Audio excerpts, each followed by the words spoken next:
Welcome to Walkthrough's gameplay video of Command Conquer Renegade. I'm the Shrine, here we're playing Command Conquer Renegade again. Oh, by the way, if you're wondering how I got 1080p, it's simple. If you're using the standalone disc, all you gotta do is just open up the configurator and just use that. If you're using the third decade, then you can just I believe it's the same thing once you click on Command Conquer. Actually, in the first decade launcher, you click on Command Conquer Renegade, then you can click on the configurator and do that. And if you're doing it with Origin, with the Ultimate Edition, that's the hardest one. Because what you gotta do is you gotta right click on the shortcut, or just go to you go to the folder, look for config. Once you find config, click on that. It has to be all by itself because there's no way to separate config from the game via shortcuts or anywhere else other than the folder. So go down to the bottom to find the config. Once you find that, you just open it up and then configure the game how you like. And if you don't want to do that, and if you can't find it that way, you can right click on the desktop icon and open up the config, and then open up the folder that way by hitting open root folder, open folder. Basically, it's the third option for me. Anyway, well, let's continue. All right, man. I wasn't, I knew I was going to walk in memory lane, but not this much. Good thing I did the tutorial first. Hello. Yep.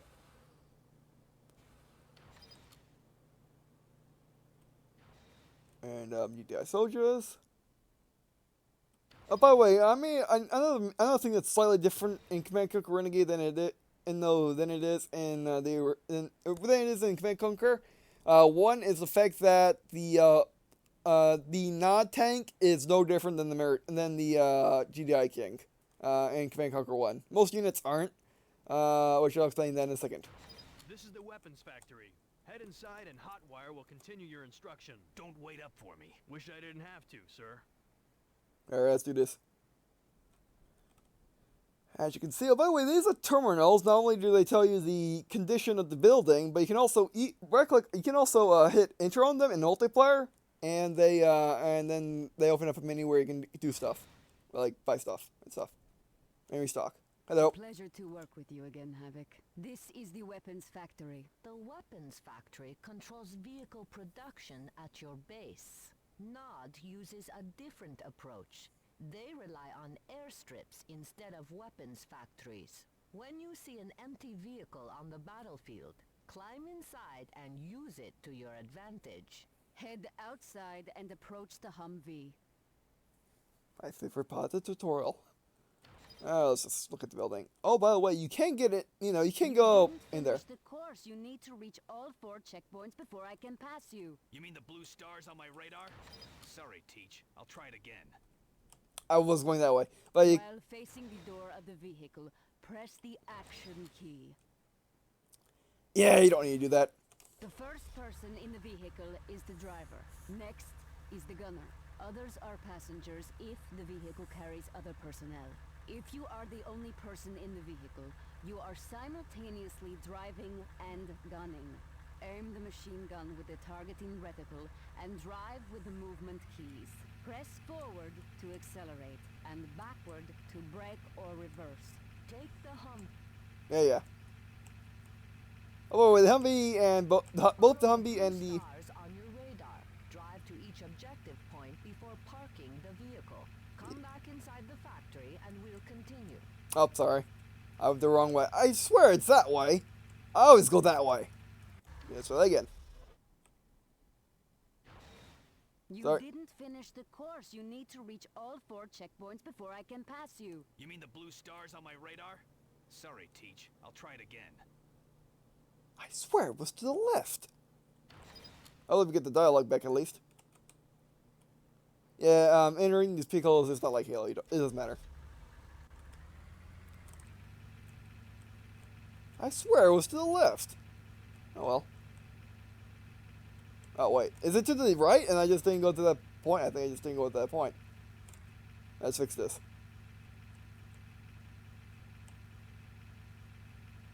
Oh wait. Oh no, I messed this up.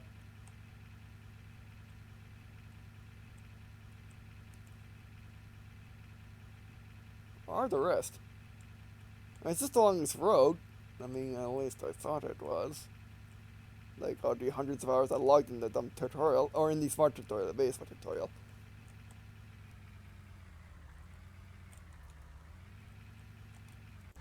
Alright.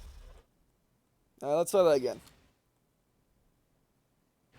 Next vehicle is the medium tank. This is a treaded vehicle, meaning it turns tighter and has more armor, but is slower than wheeled vehicles. The controls are very similar. Take it for a spin around the track, then meet up with Logan for the next lesson. And guess what vehicle that is? Now remember, GDI is very based off of the United States military. So I'll give you a couple guesses what the vehicle is. And also, it's the first one was a Humvee. Yeah, Abrams time. This is the medium tank. Again, in Command Conquer 1, both Nod and GDI did use Abrams. Pretty much, so yeah. Oh, I think, what happened that time is once you hit the objective, you can go wherever you want. I usually go the course like that, like I just did. I guess I completely forgot you have to go over there, and then you can do whatever you want after that. I guess I forgot. Oh well. You can squish infantry units with some vehicles. Here are some targets for you to practice squishing. Yes. Oh, by the way, if you don't like, basically, right now I have it so where my vehicle's point is where the camera is. However, if you don't like that, I mean, you can do this actually. You can, if you move the cursor like this, you can actually have your gun point backwards and shoot it in the camera, which is pretty cool. However, if you don't like that, here's the menu, by the way. The menu can be a little confusing, but it's not that confusing once you figure it out, which may take some time. This is just your stats. These are, these are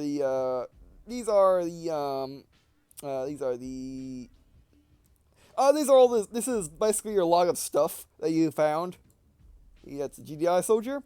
GDI soldier. Considered standard assault infantry, GDI soldiers have basic combat training. Their lack of combat education is compensated with advanced weaponry. Not soldier. Nod. Considered standard assault infantry, not soldiers have basic combat training. Chemical weaponry takes down these enemies quickly. Alright. Even though they're the ones using chemicals. And then here's the weapons. Automatic pistol. The standard issue automatic pistol is a common tool for elite units. It has a built-in suppressor for those stealth operations and sports very lightweight ammunition. Now Renegade actually made it different. Basically, they made it. I forgot what pistol it is, but they made it. They made it a different pistol with a suppressor, which is odd because the automatic rifle, they pretty much recreated very faithfully, which I find to be weird. But the automatic rifle is the standard issue weapon for dealing with infantry. You should first control your fire and avoid assaulting armor with it, like tanks. Both Nod and GDI use these, which again makes it weird. No, which again, I guess you can say it's weird that they decided to switch out the tanks, but they didn't switch out the basic weapons. And an ion cannon beacon, the ion cannon beacon sends a standard broadcast signal, allowing for accurate targeting of ion cannon satellites. You have a few seconds to reach safe distance upon deployment. Both the thing has to communicate with the satellite, and the satellite has to actually charge, and the satellite actually has to aim and charge. There, remote C4. Remote C4 is effective against vehicles and buildings. It has a tendency to stick to targets. Place it in the road and then at your leisure to strike passing vehicles. Yep, rocket launcher. The rocket launcher is the ultimate anti-vehicle tool and is especially effective against transport helicopters, savvy rockets for vehicle encounters. Yep. Although they wreck infantry pretty well, but again, they're not the easiest to use against infantry. I mean, they're 1,000 times easier to use than battlefield rockets are, but against infantry. But these are meant for vehicles. And sniper rifle. The sniper rifle can be used to zoom in for highly arcade targeting. It is also equipped with a directional microphone. The sniper rifle is effective for eliminating officers. Yep. And then you got vehicles. The Humvee GDI. Humvees are excellent for fast transport across dangerous terrain. The mounted machine gun is effective against infantry targets, but the light armor is no good for tank engagements. Medium tank GDI. the medium comes equipped with a heavy caliber barrel and moderate armor. It is less maneuverable than a light tank and has more firepower. Remember, Command Conquer 1, which is where this game takes place. This game takes place mid to late Command Conquer 1, which is in 1995. Which the Command Conquer 1 takes place in 1995, by the way. So, yeah. Which is also another story, which I'll talk about when Command Conquer 1 takes place. But yeah, so this, 1995 Abrams was still considered pretty high tech at the time.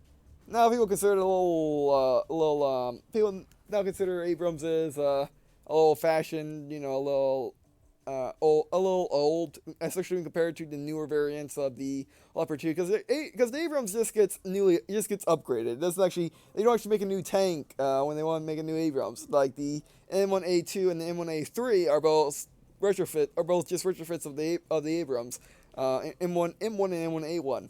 Unlike the Leopard 2, which the Leopard 2 actually changed. No, the Leopard 2 is actually a different tank every time. And then you got the Israeli, and you got what the Russians do with their T series, with the AD-T90, and then now T-15, as well as and then you got the Israelis with their MIRAV, which is Murov, and that thing just basically has better armor than everything else. That's brand new, and then you got newer tanks like the Polish PL-01 and stuff like that, which just makes the Abrams old-fashioned. But I remember this takes place in 1995, which so Abrams was still kind of new at the time. It was only a decade old at that time.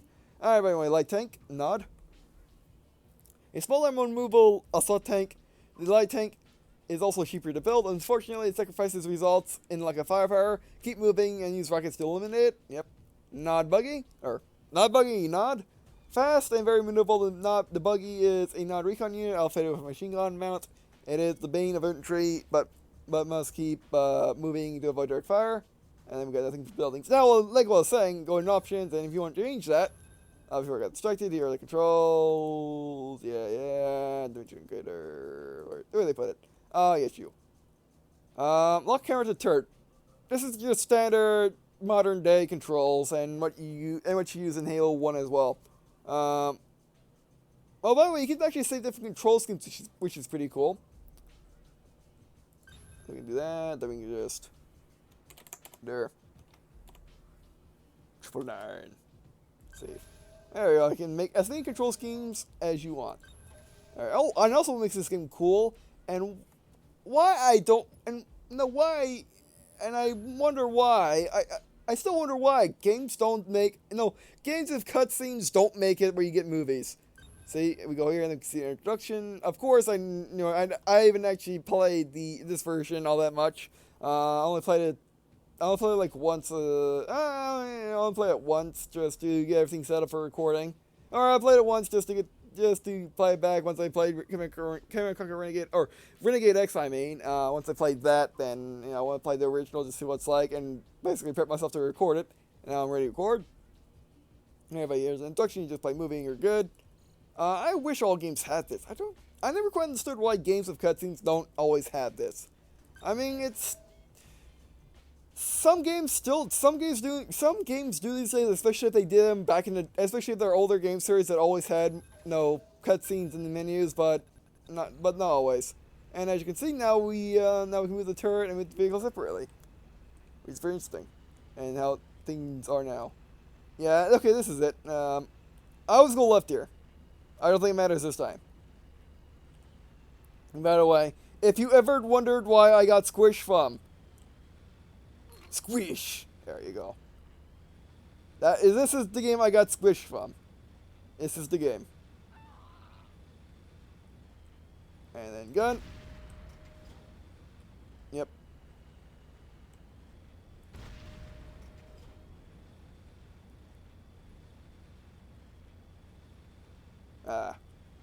Man.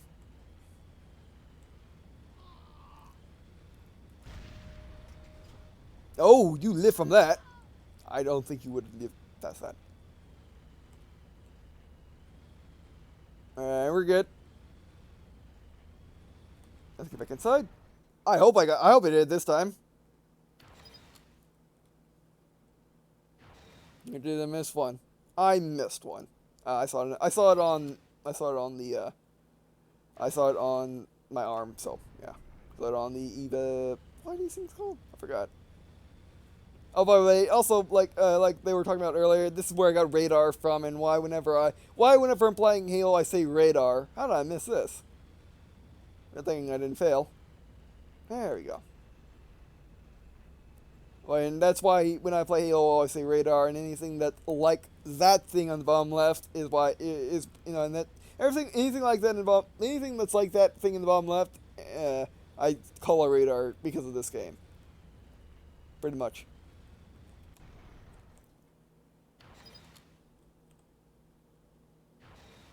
All right. Oh, we gotta talk to where do you get off to?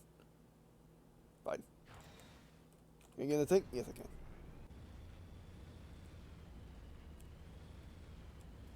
Oh yeah, see, we can get inside this. I never tried it, but maybe you can get inside this while vehicle's building. I'm not quite sure. But yeah, basically, Nod drops a vehicle off the C-130. They actually build, basically how GDI does it is they have, basically back there they have prefab stuff, and basically just assemble the vehicle on site. So yeah.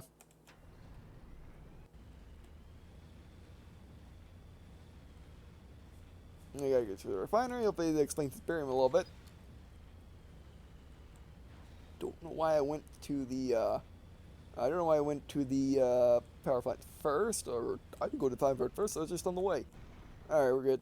No, I gotta lock my turret. There we go, that's better. Okay, that's still in the down a little bit, that's fine. Hello.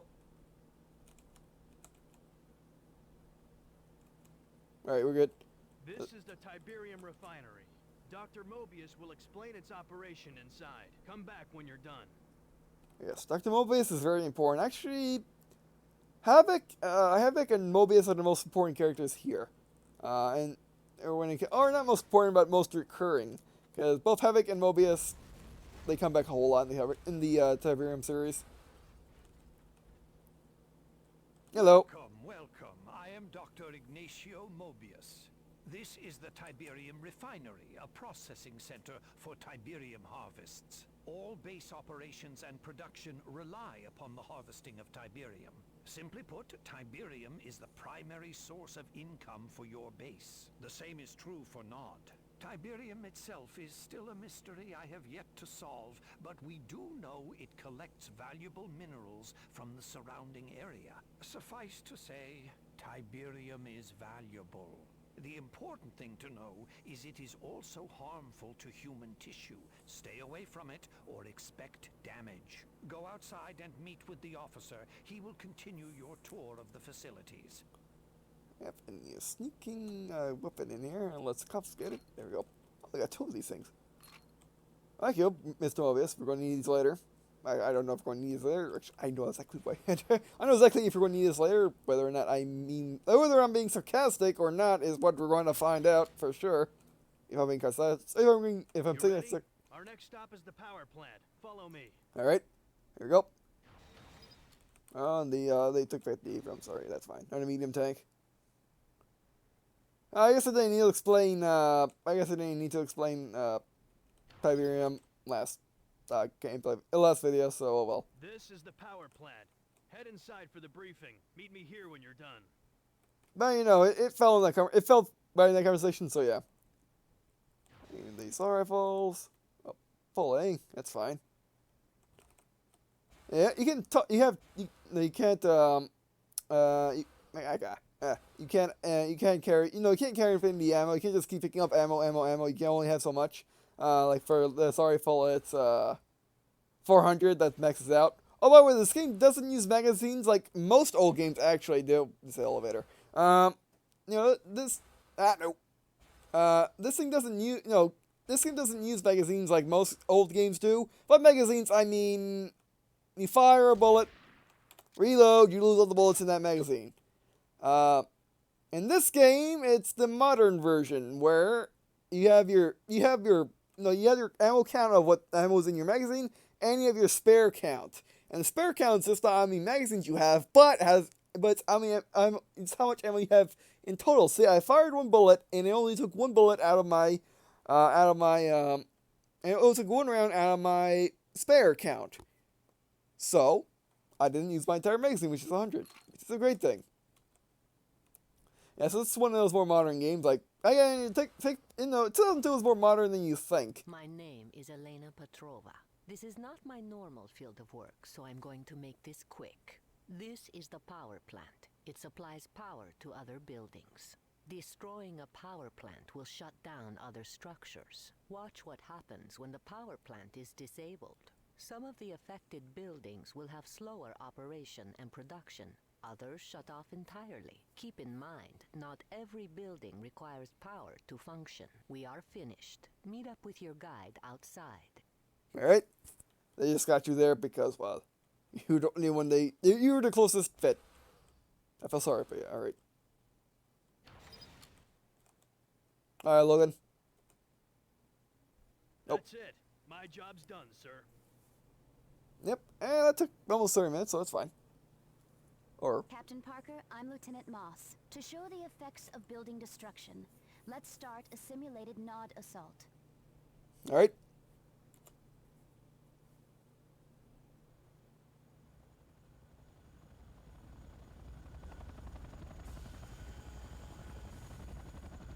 Uh-oh.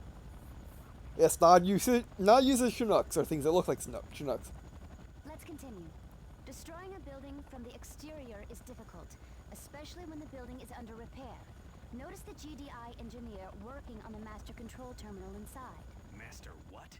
Master control terminal. The heart of a building. This is what happens when a building is destroyed. Once a building is destroyed, it can no longer be repaired. You can complete the tutorial by eliminating the Nod officers, who are coordinating reinforcements. You'll recognize them when you see them, but your reticle information will tell you for sure. If you need more weaponry or armor, you will find power-ups throughout the base. Yep, you see, they have the berets over their helmets. Over their helmets. Because they're not. They do that. But that's pretty interesting. But most of it's kind of spoiler-worthy, especially for this game. For Command Conquer 4, not as much. Especially towards the end. Command Conquer 3, kind of, sort. Oh, no.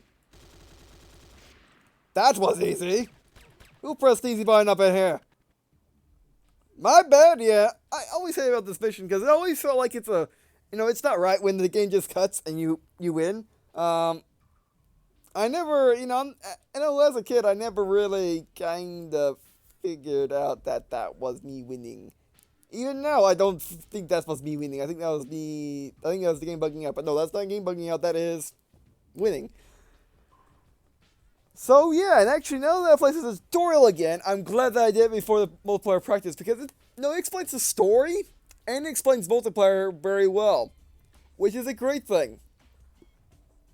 Because it's rare.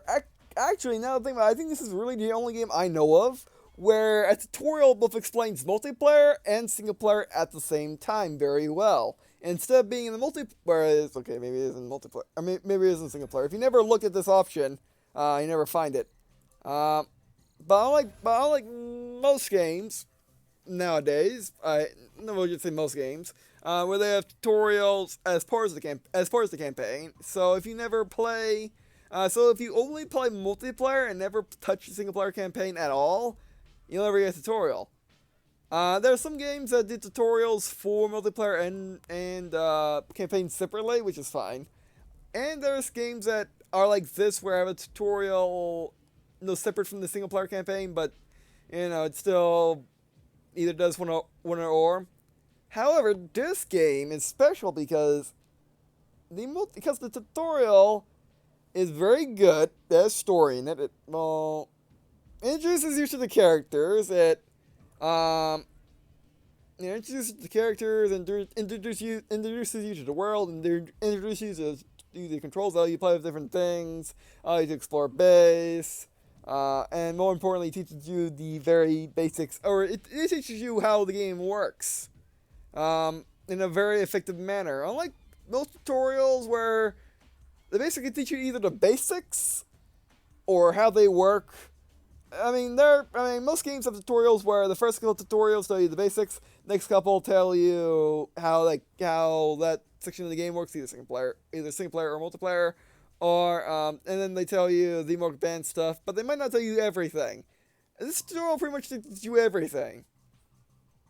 And this is why I love tutorials so much, and this is why whenever I do a new game, I do the tutorial. And I do appreciate all of you that do like me when I do that, because this is where I hope you guys appreciated this video, or these two videos very well, because this is where I got my love for tutorials from, and my love for first-person shooters from, and my love, well, that's it, in the story. And I guess my love for multiplayer games, even though I never played multiplayer, did I ever? I don't think I ever played multiplayer, and it's never could get to work. Because, well, it's one of the more complicated multiplayer things to work. But, I played tons of multiplayer practice. Hours, I won't say hundreds of hours of multiplayer practice. Hundreds of hours just messing around with the campaign. Hundreds of hours in the tutorial. Because, well, this game's just that good. And it does hold up well. This game does hold up really, really well. The gameplay is perfect. The graphics, they're not bad. They're not bad if you can handle them. They're good for what they are. They're really good for what they are. They're good for their era. They're amazing for their era. And they hold up. They could be better, but I have seen games that have much worse graphics than this. So yeah, and voice acting, even though it's like cut and go, and basically they basically told them read a line, cut, and then read a line, cut, realign, cut. Which what most people do, I think. It's just how they did it is makes it a little bit more obvious. Because they change their tones and stuff like that. But it's still good voice acting. It's just how they assemble them together in the game makes it weird. Alright, but anyway, it's 7:32 right now, but you know what, let's play some multiplayer practice, because that's what I'm going to do today. We're going to do that today. Yep, and then tomorrow I'm going to do Fresh Space and Blake Chronicles and stuff like that if I can wake up by tomorrow. We'll see. Oh, tomorrow's today. Oh, we'll see what happens. Alright, but anyways, yeah, thanks for watching. I do appreciate you guys watching this video. Not to me. Well, it's not to me to leave a comment. Tell me if what makes the series or not. Either both or even both. Doing lots of multiplayer practice, or the single player, or tips on how to play Command Conquer Renegade in general. Even though it's up to you, comments and real that doing a lot of that.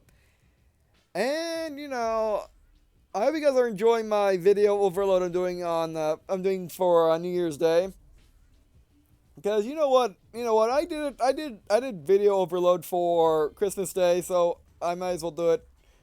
Was it for the day after Christmas, or was it for Christmas Day? I forgot which.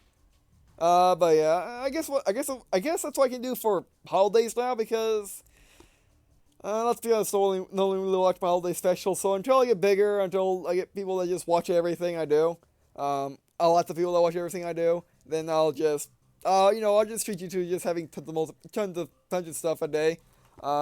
Put the stuff on special days, because, why not. And I hope your 2016's doing as well. I'll do one more video, and then I'll just talk about more, because we're going to definitely have time to talk about but these two videos were more about me just, reminiscing on Command Conquer and just explain Command Conquer. Because even though the Command Conquer series, the Tiberium series, has only been, has only been Command Conquer 1, Command Conquer 2, Command Conquer 3, that one game, Command Conquer Renegade, Command Conquer 4, that was it. And they never did any books. For Command Conquer 3, they did like a comic, I think. And they did like an anime comic thing for Command Conquer 3, but I think that's it. And they never did anything else, really. That was basically it for extended, that was basically it for more Command Conquer than just the games. So, its universe is not nearly as fast as, like Halo is, or Mass Effect, or Elder Scrolls, because, Halo and Mass Effect is because they just had, Halo it's because they had, they had books and, live action series and, just different in animated series and stuff like that. Well, where Mass Effect had books and movie. and a anime movie, and that was it. And it was also a general RPG, and then you got Elder Scrolls and Fallout, which are RPGs, so are open world RPGs, so they just had tons of stuff in them. However, Command Conquer has always been just the RTS games. But they do manage to fit lots of lore into it, and when I do go to play Command Conquer, the series, and just sit down and just record them all one day, or even just do more Command Conquer Renegade X, or do multiplayer practice for this game, or do a campaign of this game, because the reason why I'm not very giddy on doing that is because I never beat Command Conquer 1, never beat Command Conquer. I almost beat Command Conquer 2 Tiberium Dawn. Never beat Command Conquer 3, got stuck. I did beat the first Command Conquer I ever beat, and was in fact Command Conquer 4, I think, for the most part. So yeah, I beat that. That I can do. Command Conquer 4 I can do. The other three, maybe. And I just never had that much, when I did my Command Conquer gameplay videos, I never, they just didn't give them any views, so I never came back to them. However, I think now that my channel is bigger, now that I have more RTS people on my channel, which it's still not a big audience on my channel, but you guys do exist, or the RTS people do exist, because you guys might be the first-person shooter people, or both. Who knows? You guys about to tell me. But yeah, so now let's go. Maybe I can do Command Conquer. I mean, what I always wanted to do was do Command Conquer 3 King's Wrath Conquest mode, because that's by far my favorite thing. Command Conquer is that Conquest mode, because that mode was awesome. Well, next to Command Conquer 2 is Command Conquer 2 Tiberium Sons. Just basically map generator. I love that thing. Just press a button and you have your new map, and you can change what you want in the map, and just press a button and you have a new map. I love that. I guess that's where I got my random generation love for.